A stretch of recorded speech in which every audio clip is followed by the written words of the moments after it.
we want to provide fundamental principles for our students to know, the truth, right? That's a good thing. Those principles matter and they can help structure learning. But I think if you just sort of insert these principles into every class, if you insert Bible verses into every class, if you insert devotions into every class, and if you kind of insert apologetics into every class, that's the kind of worldview education I'm questioning. I think there's a real problem with that because I think you're trying to make a Christian education by just sort of ticking the worldview box. I'm not up for that. I think we can do better than that.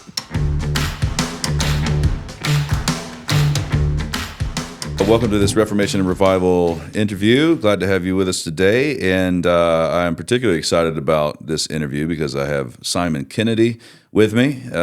Simon has most recently written this book, Against Worldview, and he is a research fellow at the University of Queensland in Australia and does all sorts of other things as well. So Simon, thanks for joining me. Thanks for having me on, Jared. Good to be here. Yes.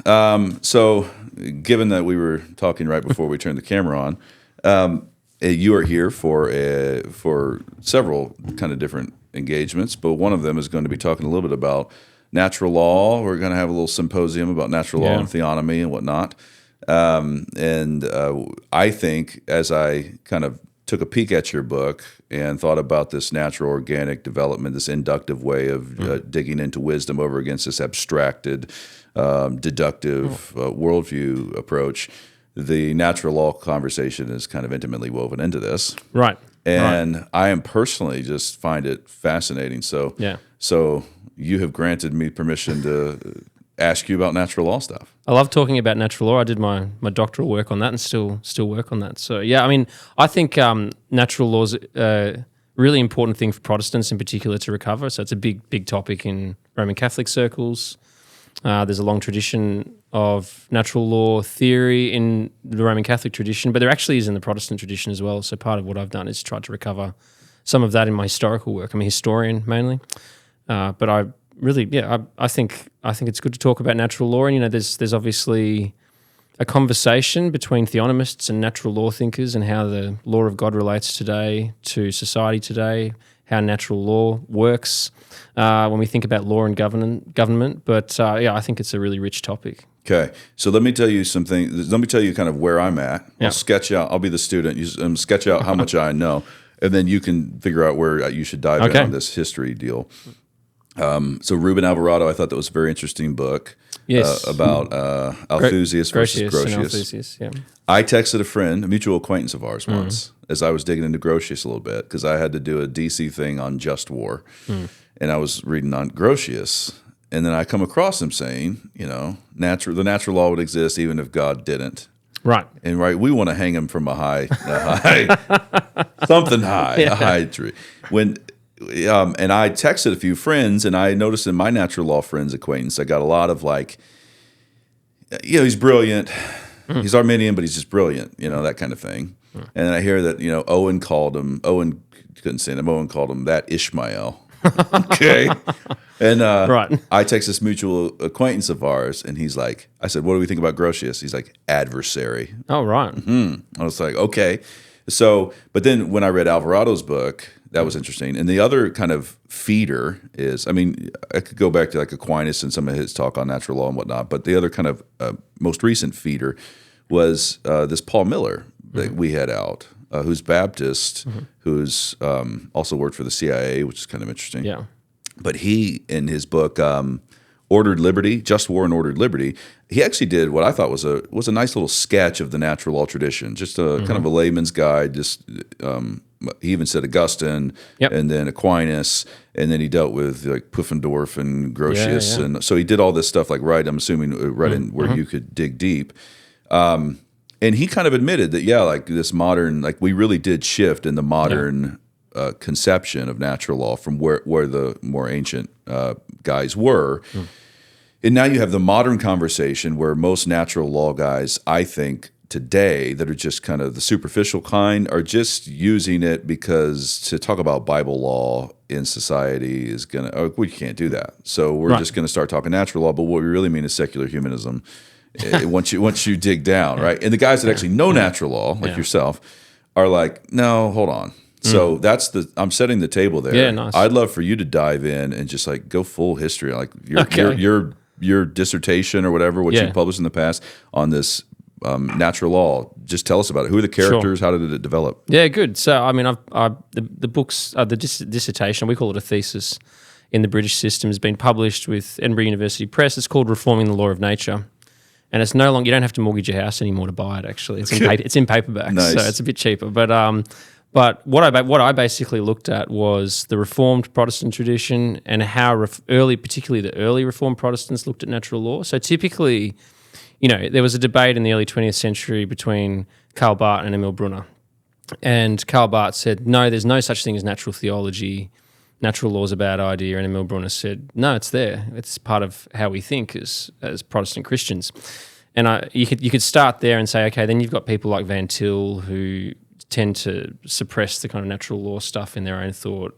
A lot of the presuppositionalists and the theonomists, as you've sort of gestured towards, don't tend to think along the lines of natural law. So there's an interesting tension in modern Reformed thought between natural law thinking and more biblicist thinking or more theonomic thinking, right? I don't think there has to be, but there is. So I thought I'm going to go back into the tradition and see what's there.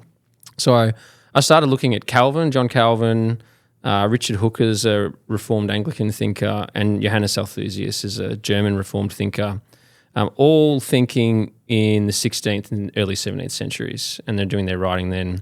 And it's really interesting because all of them are basically classical, theistic, natural law thinkers, which isn't something that people tend to lean on today. As you're saying, it tends to be more of a secular take on natural law. Something does happen, though, in the history of Protestant natural law, when you get to guys like Thomas Hobbes and John Locke, and you've already mentioned people like Grotius and Pufendorf, and they're all part of this story, there is actually a secularization of natural law that occurs. So one of the things I tried to unpick in my research is why did this happen? What shifts occurred over time? Because if you look at John Locke, he's still a Christian thinker in the sense that Christian theology informs what he's saying. He has some Thomistic structures in his thought where he's still leaning on Roman Catholic, medieval kinds of natural law thinking. So it's not like these guys totally abandon Christianity or totally abandon classical thought, but there's definitely a secularization that happens. And one of the ways that appears in history is I think there's an emphasis on natural law being purely natural and not having a divine origin. So that's one thing that occurs. So there's a sort of de-theologization of natural law that starts to happen. The second thing that happens, I argue, is that there's an emphasis on self-preservation as the fundamental principle of natural law, which then makes it very anthropocentric, right? It becomes all about man rather than about what I think the early Reformed thinkers argued, which was that actually natural law is basically the divine created order being instantiated in the conscience of man and then working itself out in the way that people live, in the way that the world works. And so there's a contrast there. A couple of things happen and that cause this change. One fundamental change is that after the Reformation, natural law becomes a theologically contested idea. So you have Lutherans, Calvinists, Catholics, all arguing about their natural law system and which one should be the one that helps the government, do its thing in the civil realm, right? And so certain thinkers like Pufendorf, and you could argue that Hobbes is doing this as well, they de-theologize it partly in order to take away all of that theological tension from the discussion about government, civil government. So there's a pragmatic thing going on there as well. But as part of that, what happens is there is this de-theologization, you could say secularization of natural law, and I think that relates to the secularization of politics in the end as well. So that's a little bit of a picture of what I look into. Yeah, and I have questions now. So so you mentioned this shift, de-theologization. Okay, so I would like to try to crystallize that shift for people and for my own mind. So if we took Aquinas, Augustine to whatever degree he's a player, he's further back, right? Of course, but he has natural law thought. Yeah, and Althusius, who I think are all pre-shift. Let's say they're pre-shift, and they all start with A. Yeah, they all start with A in different traditions. room for everybody here, and we boil them down into one person, okay? And he's going to tell us, we're going to say, what is natural law, and make him define natural law, and then take Locke and Hobbes, Yep. okay, and maybe Grotius if he's in that, and boil them down into one person, and we were going to ask him the same question. So first, guys, we say, what's natural law? What are they going to say? I usually take Aquinas' definition of natural law, and that is Althusius's. It's not really, you couldn't say it is Augustine's, but I don't see why he would disagree with it. So, Okay, yeah. it's a counterfactual potentially because he hasn't read Aquinas. But Aquinas says that natural law is basically divine reason instantiated into the human mind and then in human nature, and then works itself out from there. So there's a certain way that people will live because God's human reason and divine reason coexist, and they're related to one another. And nature then works that reason works itself out in life in the world in some sense. Now they're not Aquinas' words, but that's basically what he means. And so the natural law works itself out in human nature in that way. And of course, you could relate that to the creation order as well. So then thinkers say, okay, well, there are laws of nature, the way that things just work, gravity, the way that things grow, the way that things move, the way the weather works, all that. There are certain laws of nature. So there's also there's a natural order which is reflective of the law of nature as well. So Aquinas, Althusius, and Augustine would all agree with that concept. And they would all say that the origins of that are divine. Now, I'm not even saying that, I wouldn't say that Hobbes and Grotius and these other guys would disagree with the divine origin of natural law, although I think there's potentially a question about Hobbes because, he's a complicated thinker, but we can leave that aside. Hobbes is a whole other story. But what did they say the law of nature is? Well, fundamentally, they say the law of nature is the law. It starts with the law of, as I said before, the law of self-preservation, and the purpose of the law of nature is sociability. Humans have to live together. The law of nature helps humans do that because they all want to survive. They all want to kind of find a way to survive together. So you look at Hobbes. I mean, Hobbes is an extreme example, but he has this idea of the state of nature. Everyone's actually going to kill each other if we don't have civil order. There is no law of nature in the state of nature in one sense because the dry people are purely selfish. There's something very Calvinist about what he's saying, right? People are very selfish. There's a drive toward. He was reading Jordan Peterson. Maybe he was. Maybe he was. Maybe he'd be a Petersonian person now. But his thought is basically that people are liable to be unsociable and not be able to live together. The law of nature exists to help people do that, and the results of that are civil government and civil order in some sense. So, but they tend to remove God from the picture. These later thinkers, and make it all about human sociability, human self-preservation. Okay, man, that is very, very insightful, particularly because you hit on one layer down for me when you described it as human sociability and kind of centering it on man. That's exactly what I sense, and I don't know that let's just say we can abominate the new version, right? Sure. Okay, we despise the new version.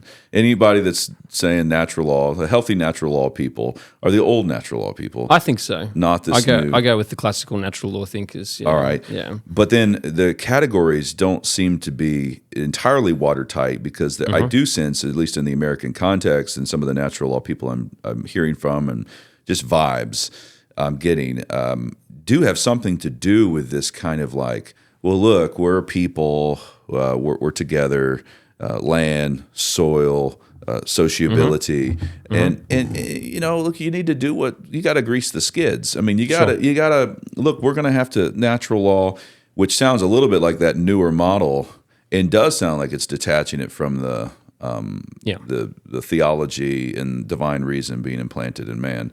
I guess it's not so much a question; it's just an interesting observation. There's this where I am tracking with Augustine, and when he's talking about basically, I think he has the seeds of natural law and what he calls the ratione seminales. And you're familiar with that in City of God and Confessions, particularly in his literal commentary on Genesis. He's so clear about the creator-creature distinction. Yeah. Like that's to me, that's foundational to this conversation. And then in the book of Proverbs and Wisdom, I was with him when he created the world. That's right, Proverbs 8. Yeah. And Augustine's going to say, so there's divine wisdom, capital W wisdom, who's the second member of the Trinity. But then there is actually a creature kind of baked into the world, these seminal reasons. Now, whether you buy that or not, and sometimes I think I know what he means, and the more I read his literal commentary on Genesis, I don't know if I understand everything he means by these seminal reasons. But it's at least foundational to, yes, there is, in wisdom, God created the world. Yeah. And in one sense, that's through the second member of the Trinity he did so. But there's also this idea of, no, he created the world with a grain. Yeah. Okay.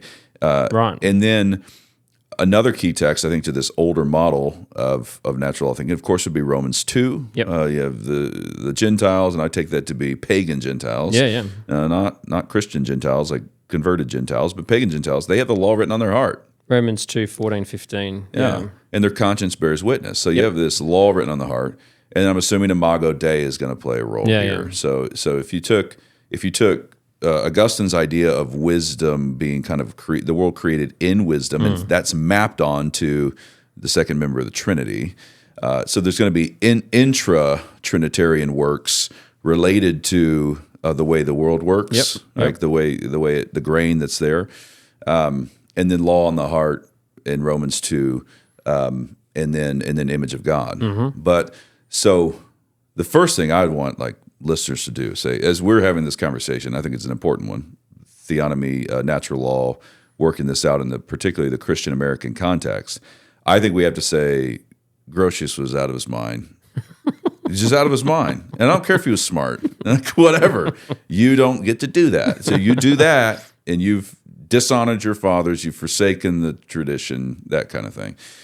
And I think the more theonomic types are going to be far more interested in having a conversation when they realize, oh, so you're talking about this very much divine reason implanted on the mind of man, the heart of man.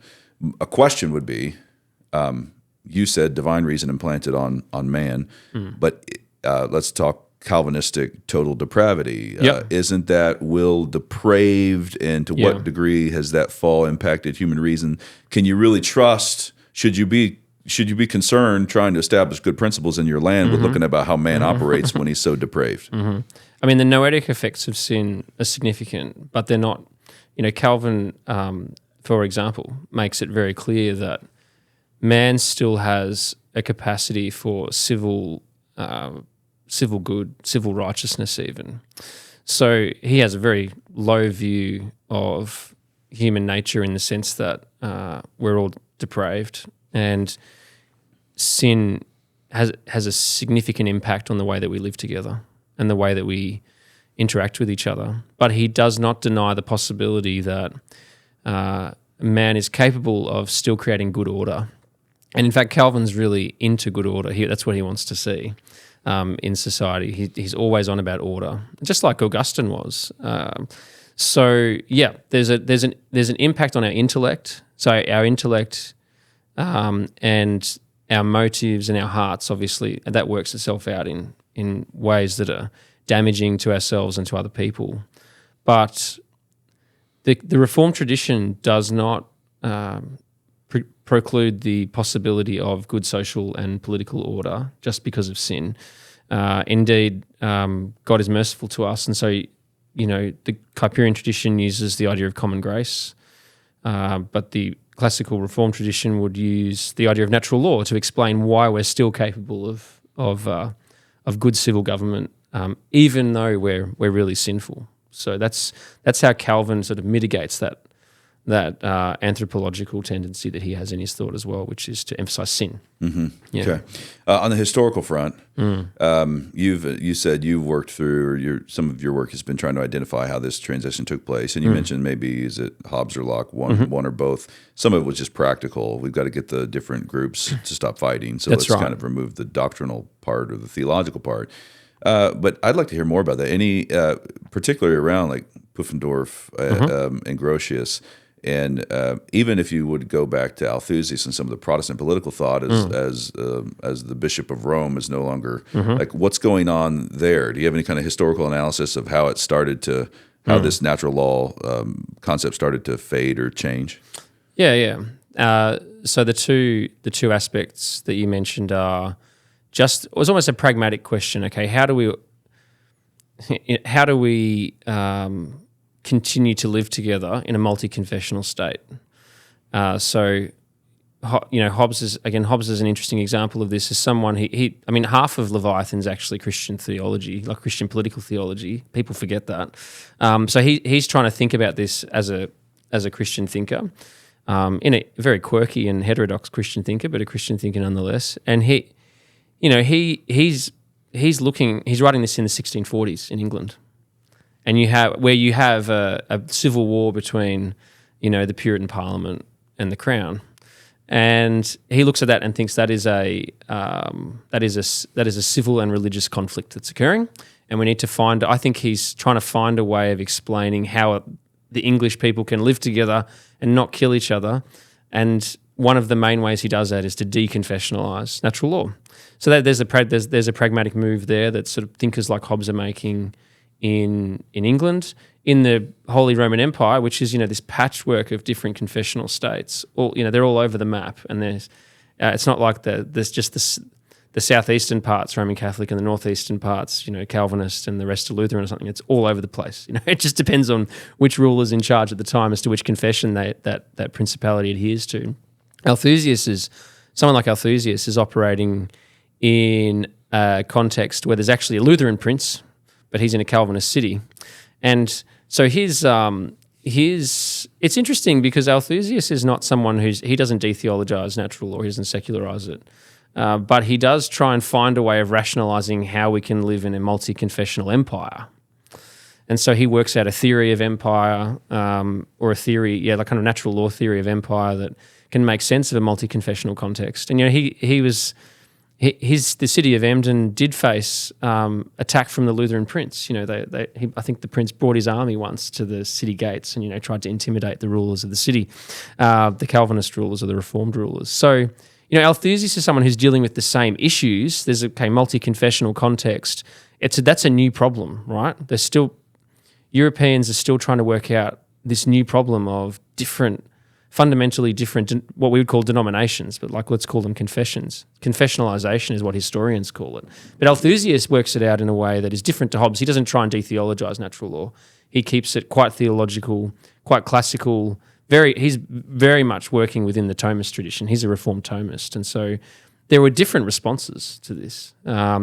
Pufendorf is, it's argued by some scholars that Pufendorf's kind of the classic response, which is to explicitly detheologize natural law and make it about sociability fundamentally in order to prevent there's a kind of political and civil conflict within government, basically. And so try and get the theologians out of the court, you know what I mean, so that then they're not the ones making the argument to the ruler about which type of law they should use or which type of law they should enact. So Pufendorf's much more explicit about that. And I think these guys, I can understand why they're making those arguments. I think if I was in their position, if I was Pufendorf, maybe I would make the same argument because I think Pufendorf is a serious Christian.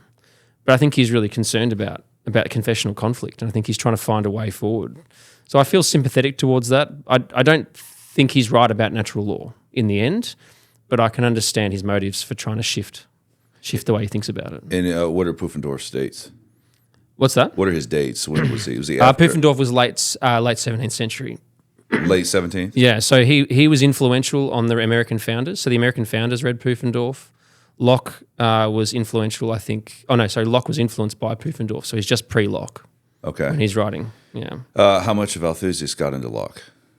I don't know if any Althusius got into Locke. Althusius got into Rutherford, but not Locke. Okay. Yeah. Okay. And so late 17th century is Pufendorf. Yep. And Althusius is? Early 17th, late 16th. Early 17th. Yeah. And I'm interested in this. So you say Althusius and Pufendorf are trying to solve the same problem, maybe? Looks to me like that. Okay, Yeah. looks to you like that. Yeah. You got all this different confessionalism going on, and let's figure out now that the Holy Roman Empire, or the Bishop of Rome isn't holding everything together, let's develop our political thought. Now, but Pufendorf does so by stripping theology, and Althusius doesn't.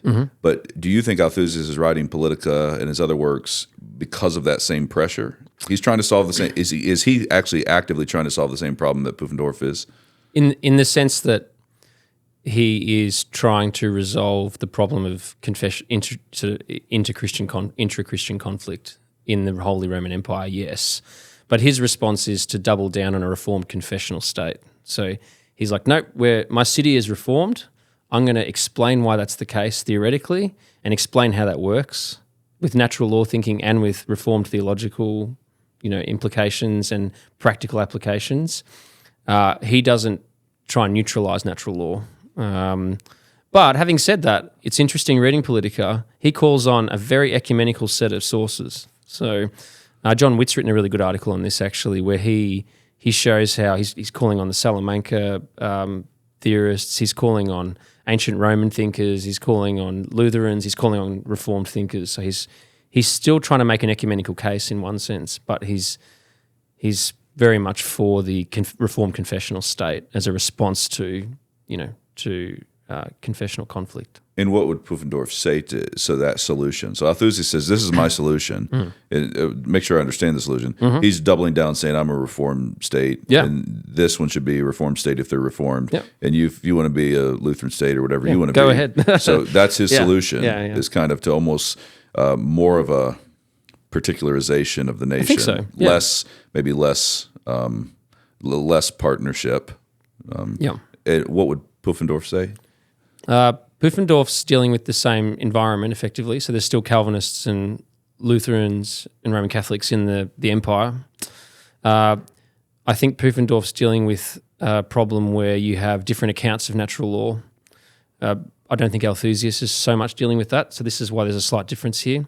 I think Pufendorf's looking at the kinds of conversations that were happening around legal theory and maybe in the academies and the universities. And he's saying, we have these different theological accounts of natural law and they're starting to bump up against each other. That could have implications at a civil level. And so his response is different. And in one sense, he's dealing with a more nuanced problem than Althusius is. Yeah. Okay. Is Althusius the best solution? Like, can we go back to him? Like, was he right? Does it work? That's a really interesting question. I'm for confessional states. I think that could still work today. So for example, but I think it has to be a question of prudence and application in the context that you're in. In Australia, I do not want the government to have a particular religious confession at the moment, because I think it would probably be the wrong one. And we had a Christian prime minister fairly recently, but again, I still would, in principle, would not want the government to have control, sort of a particular religious confession that it was pushing. I think a general Christian, a sort of unofficial establishment could work in Australia, probably similar in America, I guess. But Australia's not in a situation where that's plausible at the moment. So it's not the solution to every situation, but I think in principle, I can imagine a reformed Protestant confessional state being a good result, politically speaking. But I'm not someone who thinks that we should sort of just take over the government and impose our will on everyone, just because we might have the right confessional position, but it doesn't mean it's going to work at a civil level. Right. Yeah, it's not a reformed jihad. It's like correct. Correct. But it's educational. It's I guess I didn't know this about Pufendorf. Pufendorf's the one that said get all the ministers out of the get the theologians away from the court. Yeah. Well, I mean, basically, he's won, right? So he's won. He has. The Americans, right and left, are still at this point really. I mean, we're super pumped about Elon firing off missiles, and now he's maybe he can minimize the administrative state, the bureaucracy of DC. And we're all happy about that. Sure. But this idea that we're going to re-theologize, like we are so far past that. Yeah. But there is a genuine, but at the same time, there's this genuine recovery. I mean, you have lots of people, that are, Russell Brand and It's really interesting and cultural moment in that Candace sense. Owens and Tucker and Jordan Peterson and everybody else, and the Joe Rogan thing recently with Kid Rock and Joe Rogan. I know.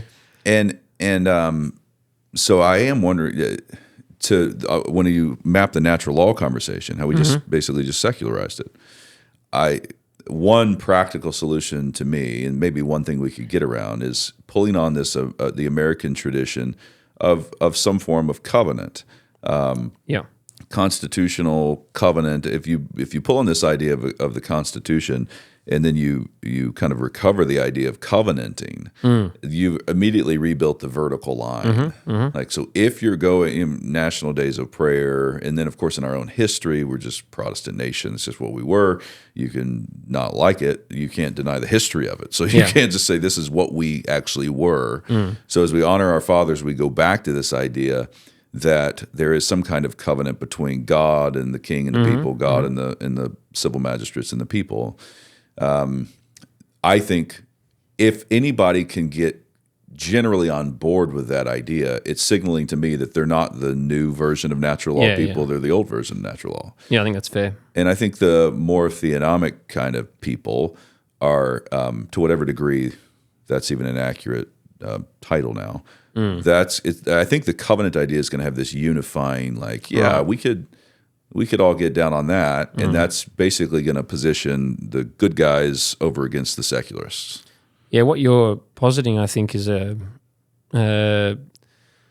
potentially unifying solution, because at least in terms of when you look at the Christian scene, the Christian intellectual scene, and you've got your natural law guys over here, your theonomists over here, then people who don't know what they are over here, and you're right. Potentially, if the government said, look, we're going to, put in a kind of covenanting clause in our constitution in the preamble, maybe they amend the constitution, maybe it just becomes a civil religion, right?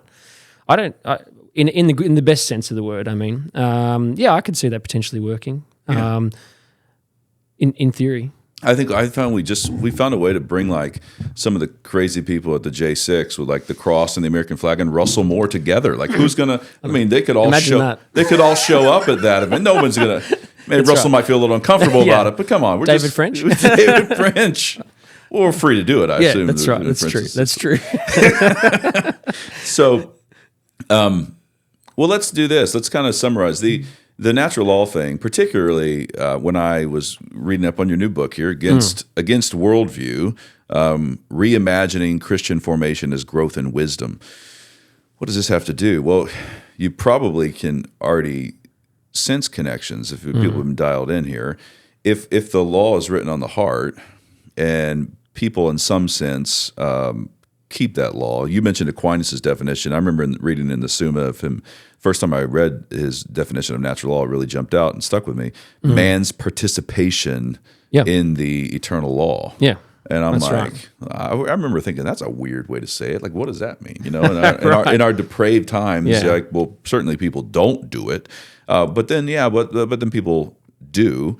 And so, and then mapped onto Augustine's idea of this wisdom baked into the world and keeping with the grain. Yep. Well, that's indicating an educational approach that seems to be more inductive than deductive. So maybe let's tie it together a little bit. What you did have to do with Against Worldview. Good. No, that's a good segue, I think. So I am an advocate of reality. Like there is a given reality that God's put into everything. He's made the world as it is. It's knowable. It is structured, it's orderly, and we can access the truths of that. Like, we can go out into the world and investigate it. We can find out about it, and we can work out how to live in light of that. And that's what wisdom is. I think wisdom is living well in light of the way that God's made reality. It's living with the grain, to use your image there. And I think the fundamental educational concept in the Bible is wisdom and growth in wisdom, maturity, growth in maturity, growth in wisdom. And so I'm big on rethinking Christian education fundamentally as a wisdom education project or a wisdom building project. We want to build wise people. We want to build wise kids, wise teenagers, wise young adults, wise disciples of Christ in the church of all ages. That's what education's about. It's not, and I think in the book I argue we need to rethink worldview entirely, and we need to think about worldview as building a worldview rather than starting with worldview principles, which are not entirely unhelpful. I wouldn't completely dismiss what we now call worldview principles or worldview fundamentals or however, which it depends which book you read. I mean, that's part of the problem with worldview thinking is what is a Christian worldview? Or what you read one book and they say it's the X and another person says it's Y, another person, and it's a bit all over the map. I think let's get back to fundamentals. What does the Bible tell us about education? Start with wisdom, living with the grain of the world, growing in that, growing in wisdom, and then you attain to a Christian worldview once you understand God's world and reality better and better. Mm-hmm. So one of the things you mentioned in this book, which I thought was interesting, I figured I was like, well, I think I see where he's going. One faulty way to think about worldview, not claiming that everyone that talks about worldview thinks this way, but one faulty way would be to almost derealize the world. Uh-huh. Okay, and it becomes like first-person player. Like I have a worldview. Yep. Okay. Yep. Like Jean-Paul Sartre, it's like now it is. Sure.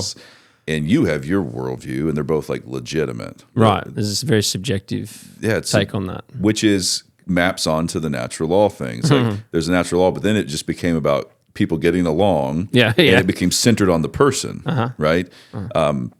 Rather than like. That you can transgress the natural law because it's a thing. That's right. It's a thing. Yeah. And you need to come when you come to understand real things and relate to them appropriately, now you are living in wisdom. And that kind of has to be taken piece by piece. Does that sound like That sounds good to me. And I think a big part of that is going, like, as you say, it's not, you're not emphasizing the person's subjective experience of the world, but actually you're emphasizing the objective world and reality as it is. And we, as individuals and as groups and families and churches and so on, we work out how to live in the world together and as individuals. That's the growing in wisdom part. But absolutely, we don't want to completely. I think it can be helpful to think, in terms of the subject and think about, okay, what does the individual think and individual experience is important. We wouldn't want to dismiss that, right? But yeah, absolutely. Let's kind of pull back from that existentialist subjectivism and go, okay, no, actually, we're realists. There is a real world out there. We can go and find out about it, and that's building a real worldview because we're getting on board with what God's put into creation and learning about that. Yeah. I remember I was just quoting Robert Capon. I don't know if you ever read the Supper of the Lamb. Okay. I think it was Anglican, but then was a chef. Nice. But he's got some great lines in there where he says, like our duty is to love things for what they are. Yeah, nice. Not for what they mean to us. That's great. So when you make it what it means to you, you've turned it into the greatest monstrosity of all, an idol. Right. Nice. And so it's that kind of it's the objectivity of the created world, okay? But then once we've established that principle of kind of your book, there's a second danger as an educator. So I do a lot of teaching, freshmen in college, some seniors in high school, so right around that pocket. And the danger would be, well, there's an objective world, kid, so let me outline it for you on the whiteboard. Right? Pay close attention. And the problem is, like 4 points in, they're like, they're just not, it's so interesting. It's like, but you're like, but I understand the objective world. I'm a teacher. Listen to me. I will tell you. Right. But that's that heavily deductive approach. You can't abstract everything and then shove it into the human mind. It's like you really do have to like walk with them on this journey inductively. So you want? I think that's dead right. The way we learn, we crawl before we walk before we run, and we learn piece by piece. And I think that's how we naturally learn. I think that's who we are as human beings. We don't just download. We don't download the new operating system or the new set of data into our brains, and then we just know the set of data we need to know. We have to gradually acquire knowledge and gradually grow in wisdom and gradually learn about living in the world. And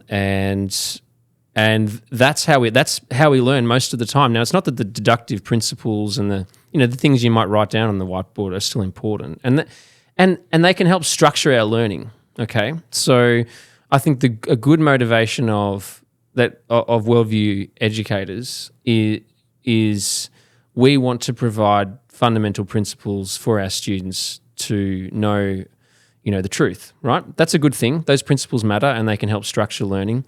But I think if you just sort of insert these principles into every class, if you insert Bible verses into every class, if you insert devotions into every class, and if you kind of insert apologetics into every class, that's the kind of worldview education I'm questioning. I think there's a real problem with that, because I think you're trying to make a Christian education by just sort of ticking the worldview box.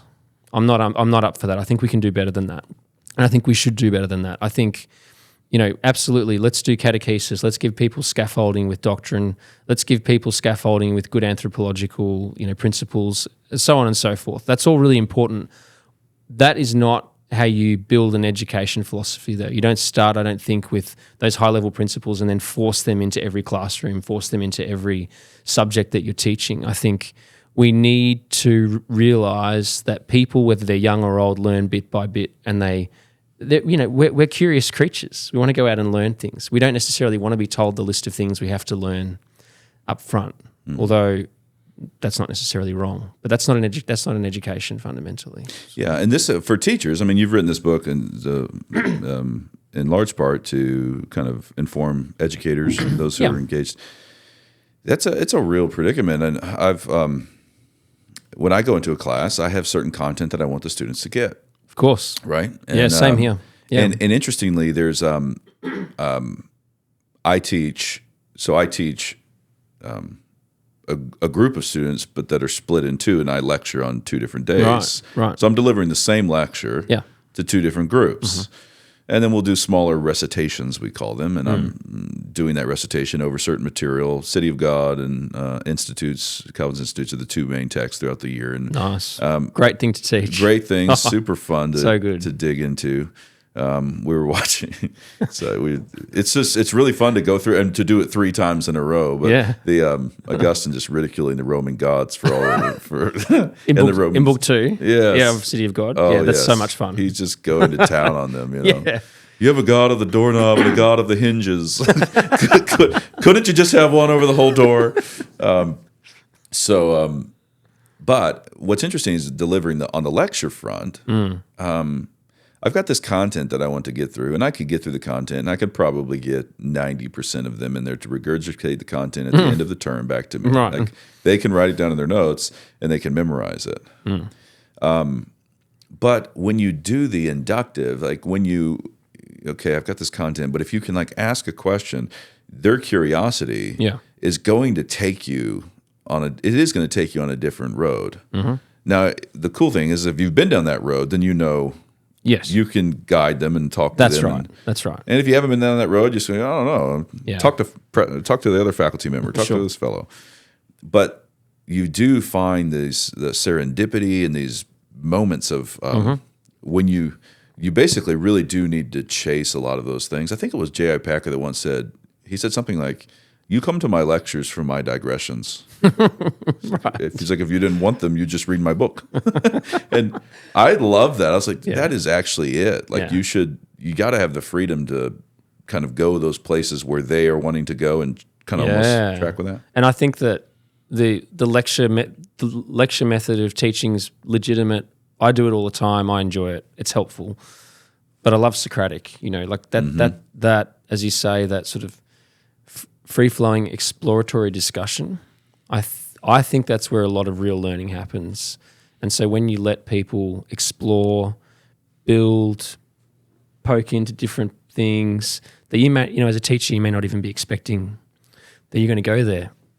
But that's rich learning, I think. So I think that lends weight to the sort of the importance of inductive learning. I don't think the deductive method's totally wrong. I just think when we're thinking about a philosophy of education as Christians. I think we want to be more inductive and less deductive. Yeah. Yeah.